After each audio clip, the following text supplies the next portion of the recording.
Há um detalhe na vida de Pedro que quase ninguém percebe. E esse detalhe quase destruiu sua fé.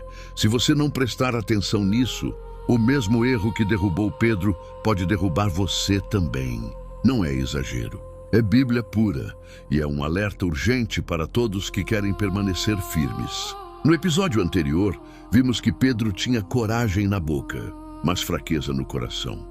Ele prometeu fidelidade absoluta, mas negou Jesus quando a pressão ficou real. Porém, existe um motivo mais profundo por trás dessa queda, e ele aparece em Mateus 14, quando Pedro decide fazer algo impossível, andar sobre as águas. Pedro começou bem. Ele saiu do barco com fé. Ele acreditou nas palavras de Jesus. Ele fez o impossível acontecer. Mas no meio do milagre, ele cometeu o erro que define milhões de cristãos até hoje. Ele tirou os olhos de Jesus e começou a olhar para o vento. E quando Pedro tirou os olhos de Cristo para olhar o problema, ele afundou. Esse é o erro do episódio 2. Foco no medo, não em Jesus. O medo paralisou Pedro. O vento gritou mais alto do que a fé dele. E isso é tão atual que dói. Quantas vezes você começou algo com fé, mas quando veio a luta, você começou a olhar para os ventos? Quantas vezes você entrou no propósito, mas o medo te fez afundar?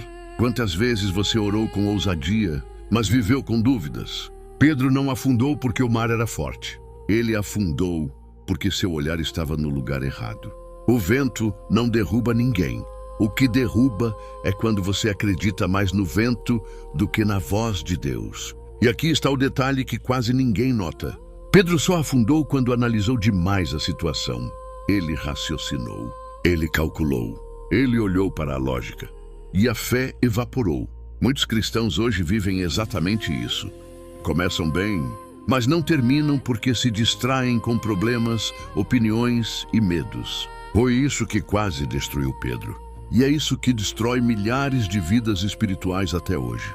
Jesus estendeu a mão e salvou Pedro, mas com uma pergunta direta.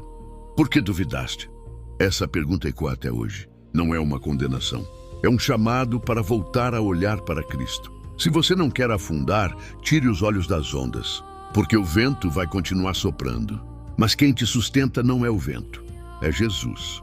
E no episódio 3, vou revelar o erro de Pedro, que muitos cristãos chamam de espiritualidade, mas que Jesus chamou de Satanás. Prepare-se.